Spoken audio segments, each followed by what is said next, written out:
All right, guys. Overall, best performance this year, obviously. I want to give the players credit. I asked them last Monday to stick together under adverse times. They did. Our coaching staff did a tremendous job coaching. We're not all the way there yet, but there are some tremendous improvements. On offense, 276 yards rushing. Tyron Davis had his best game, 135. John Emery was awesome. But I thought the offensive line was the MVP. No sacks. Did a great job. Cam Wire went in there and did another fantastic job. Give James Craig the credit. TJ Finley with an outstanding job of preparation by Coach Ensminger and the staff. Anytime you can walk in the office on the weekend, TJ is during the off season was studying his playbook, studying film. A tremendous young man. 17 of 21, 265, 2 TDs. I thought he played excellent. Terrence Marshall, again, 6 catches, 2 touchdowns, having a great season. 8 of 10 on third down. We said we want to improve on third down. We're 8 of 10. We want to improve on our goal line offense. I like the Bush push, man. That was one of my favorite plays. I wish we'd have had that in a little sooner. On defense, we scored another touchdown. Elias Ricks. We had 5 sacks, 3 by B.J. Ojulari. Overall, best performance on defense, but still not enough. We still have some work to do there, especially in the coverage aspect. Trey Palmer on the kickoff return, 93 yards, the first one in a long time. So excited, no punts, and Cade yards, 7-8 field goals. So overall, our best performance. Okay, now going on to Auburn. Auburn is a very good football team. As we know, Auburn and LSU is always a great matchup. Sometimes comes down to the last play. Sometimes it'll come down to special teams play, whatever it is. I have a lot of respect for Gus Malzahn and his offense. The things that he does can give us problems. It already gave us problems this year. And I know that we're going to have our best game on defense this year to be successful at Auburn. The offense is led by Bo Nix. He's a runner. He's a dual threat quarterback. Tank Bigley is a strong, powerful runner, number 4. I love Tank. We recruited him. I love his mom and dad, great people. I'm glad to see he's having success. He's a tremendous young man. Seth Williams is big and tall, number 18, and Anthony Schwartz is a world-class 100-meter guy. Auburn always has speed. On defense, a lot of respect for Coach Steele. Coach Steele and I work together over here. He's an excellent coach. He had an excellent game plan against us last year. In fact, Auburn played the best defense that we saw all last year. 4-man front, 4-3. Owen Popo, who we recruited here, is an outstanding linebacker. Zacoby McLean, outstanding linebacker, strong up front, press coverage. It's going to be a challenge. Any questions?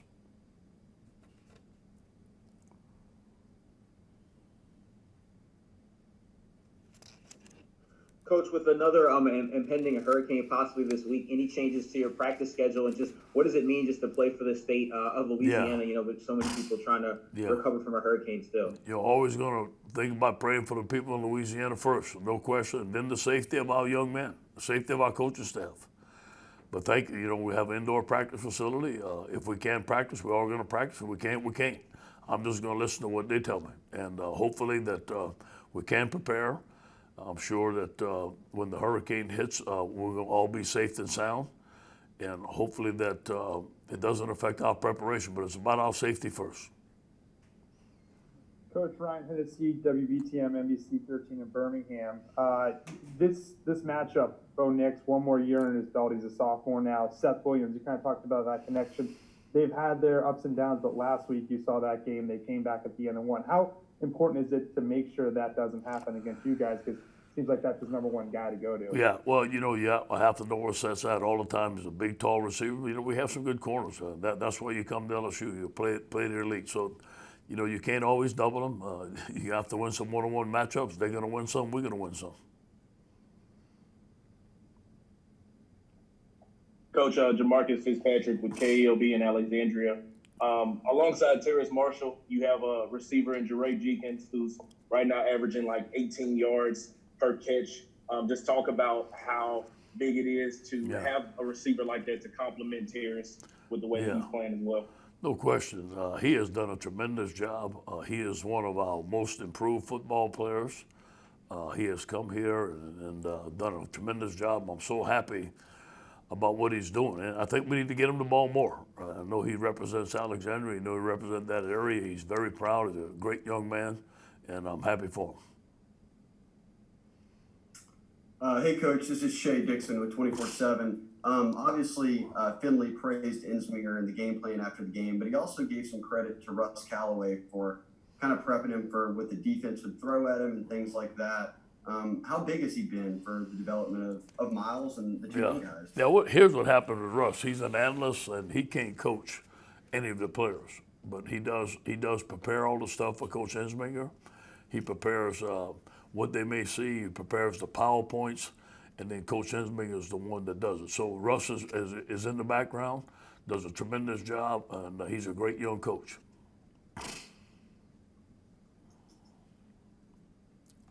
Hey Ed, Wilson Hunter from the Advocate. Just what's the status of Dare Rosenthal right now? Dare is suspended from the team indefinitely. I don't know when he's going to be back. That's it.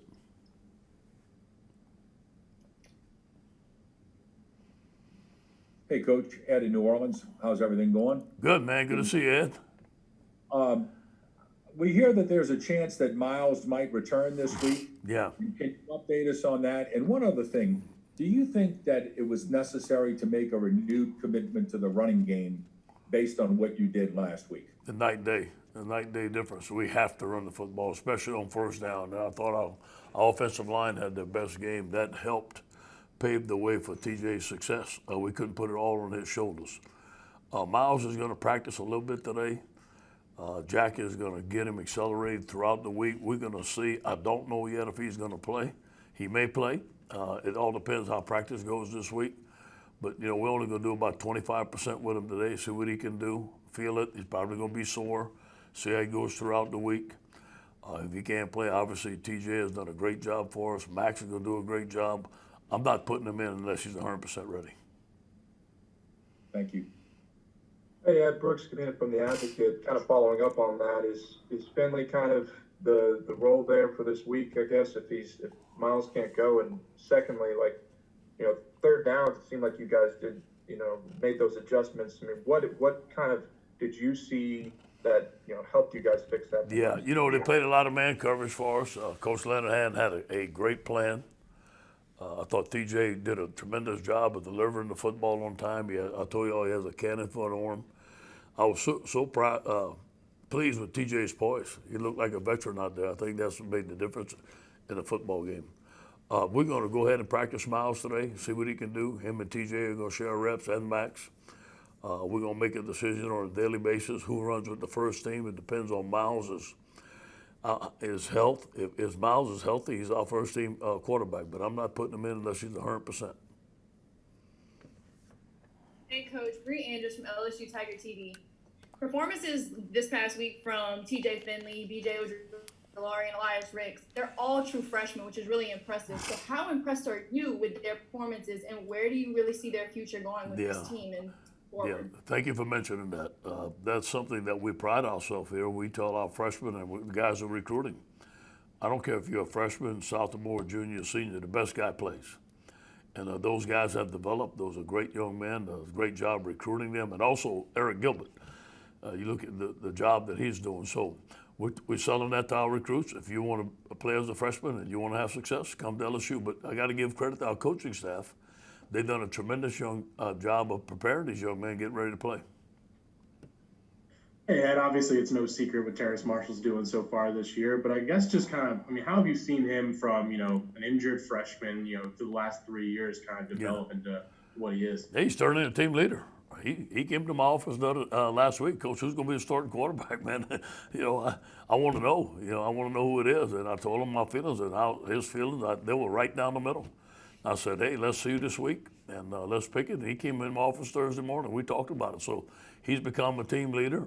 He's vocal. He's a good young man. But now he's the leader. And he was in the background a little bit, and kept quiet and kept on. The big thing with Terrence was to get healthy. And now he's healthy. He's confident. He wants the ball, man. He comes off that field, Coach, I want that ball. So you want that in all receivers, so he's very confident right now and healthy. Thank you. Hey, Coach. So obviously with Derek now gone, do you kind of expect that to be Cam Wire's job moving forward? And I guess just kind of what have you seen from him in these last couple of weeks? I'm very impressed with Cam.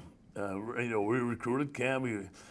He was probably about 270, 280. We knew he'd gain weight, but he had quick feet. He's gotten better and better and better, and he's playing pretty well right now. So yeah, Cam is our starting left tackle. He's banged up a little bit also. He's got to stay healthy. And then if Cam couldn't go, we'd have to put in Charles Turner, would be our second team left tackle.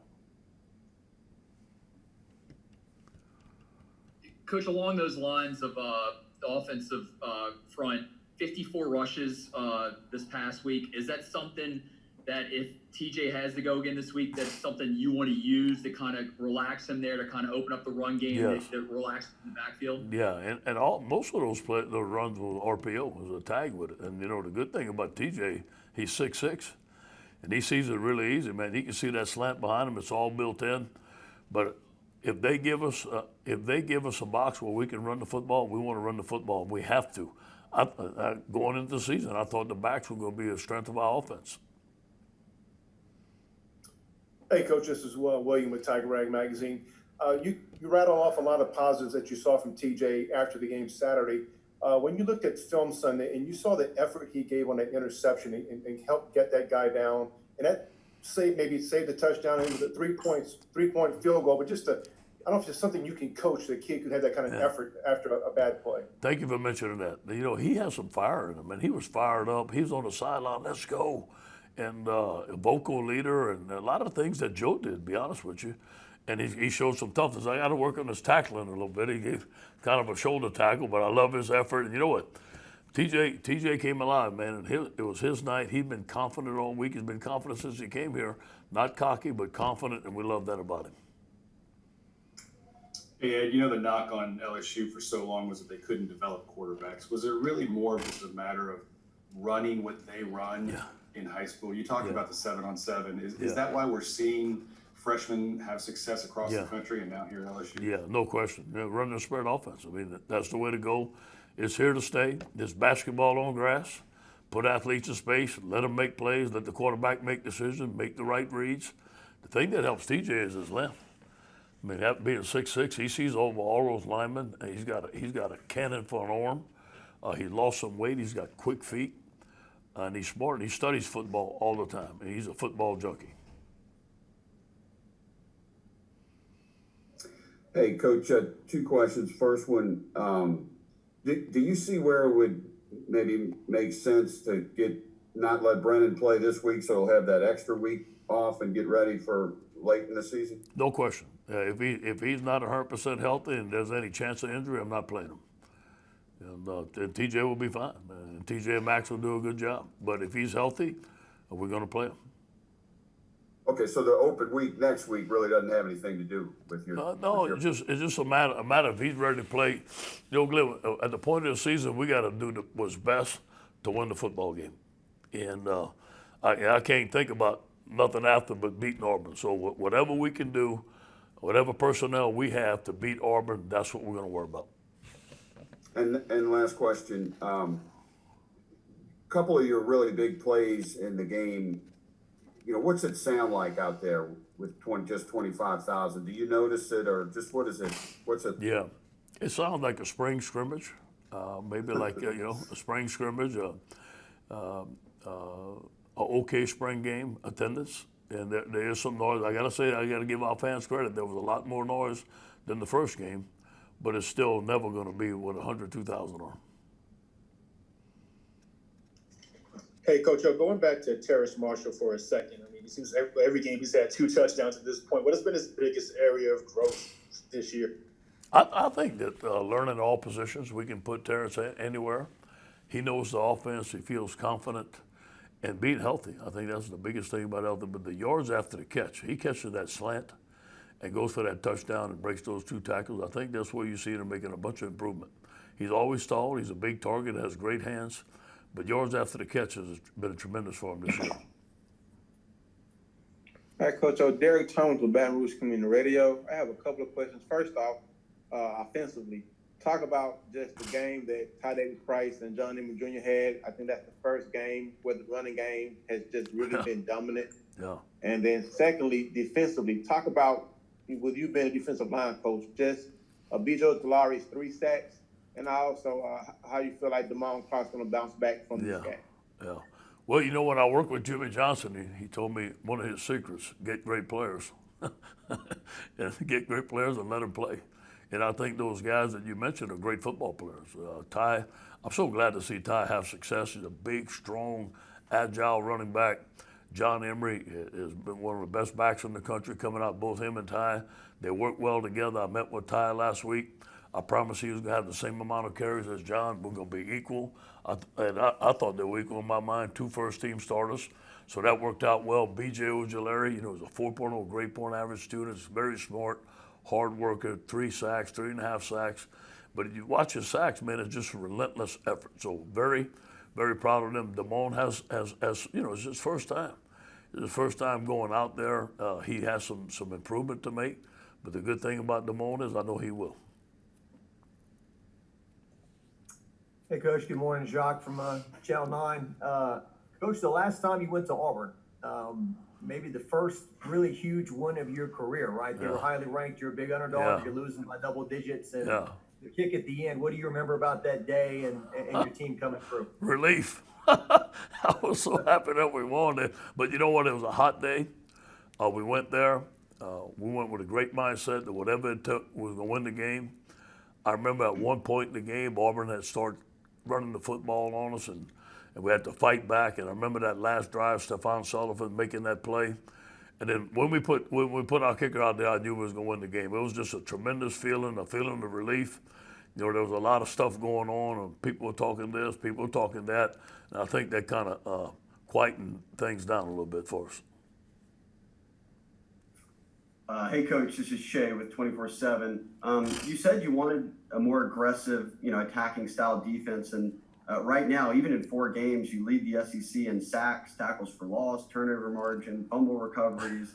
What have you seen from that group up front? Yeah, I'm very, very pleased. It's the 4-3, man. You know, you're not playing 4 techniques. You got ends rushing wide.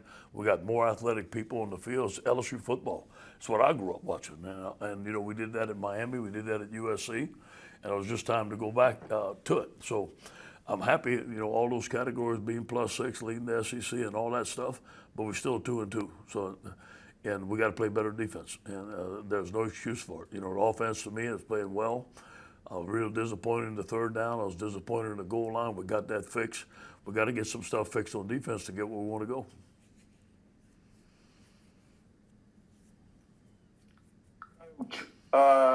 If Finley had not played so well, would you be a little more rushed to try to get Myles back in? No question. No question at all. Can I have a follow-up, please? Yeah. There's, you know, I think if Finley wouldn't have played well, Max would have went in. I think Max would have done fine. You saw him. He can do some things. He can run. He's smart. He can throw the football. So, yeah, but it does factor in that we don't have to rush Myles because we feel that TJ or Max can do a great job. Okay, my other question. What was your reaction when Rick shot the deuces? And is he aware that could have cost him, could have negated the touchdown? He was made aware by the head coach as soon as he got to the sideline, and I wasn't very happy about it. And I don't like him taking his helmet and celebrating with the crowd. He could have cost his touchdown. I don't think you're going to see that again. Now, he's a young kid. We got to coach him up. And I'm gonna give him a mulligan on that one, but he ain't getting a mulligan again. We'll wrap up with Wilson and Brooks. Hey, Ed, staying on the subject of Eli Ricks, obviously you want to correct that kind of behavior there as he returns the pick, but he's now got 3 interceptions this season. Is this the kind of player that y'all saw in recruiting, the reason you really wanted to get him, and how has he developed since he got to campus? Well, you know, that's what he did in high school. I mean, he had picks and scored touchdowns, and he has tremendous ball skills. I've known Elias Ricks since he's 7 years old. Great family. He came to camp at USC, and that's how I made the connection with him and his family at camp. And we're so happy that he came all the way across the country to play here. And I do believe that Corey Raymond has done a tremendous job with him playing corner. There's some difficult decisions that he has to make. At the beginning, he wasn't able to make those decisions just because of experience, and now he's getting better. I think that you're going to see a young man get better and better and better and be one of the top corners in the nation. Hey, I mean, you mentioned a little bit about Marshall earlier with this, but, you know, just seeing how many ways you got him the ball, different routes that you ran, sometimes in like those goal line third down situations. How multifarious can it be? How skillful can he be that you can use him in so many ways? Yeah. And do y'all find yourselves drawing up things for him like that? Well, first of all, he's smart. He's smart and he gets it. He knows football. So, you know, it's not like you can leave him, you need to leave him at one position and let him master that. He knows the whole offense. He probably could play quarterback. You know, he has awareness level. He's very smooth, good athlete. So does it help? Yeah, it's like having 3 or 4 different receivers. Coach, we got one more if you got a second. Hey, Coach, this is Josh Sibley with Louisiana Gridiron Football. You mentioned that the offensive line was the MVP of this game. How much was Ed Ingram actually being back in the lineup an advantage for you guys this week? Big advantage. And, you know, we ran some gap plays, a power play where we pulled the guard. We had some double teams. We were knocking people off the ball. We were physical. We knew we had to be physical because we saw South Carolina out physical their opponents the last couple of weeks. And, man, that big block that Ed had, he pulled to his right, was really good. Good to see him. Yes, it make a difference. It made a difference on the goal line when our offensive line came off the ball in a surge, enabled us to get the points on the goal line or the 1 yard line. Like the week before, we didn't. So there was tremendous improvement. Thank you, Coach. Thank you, guys. Go Tigers.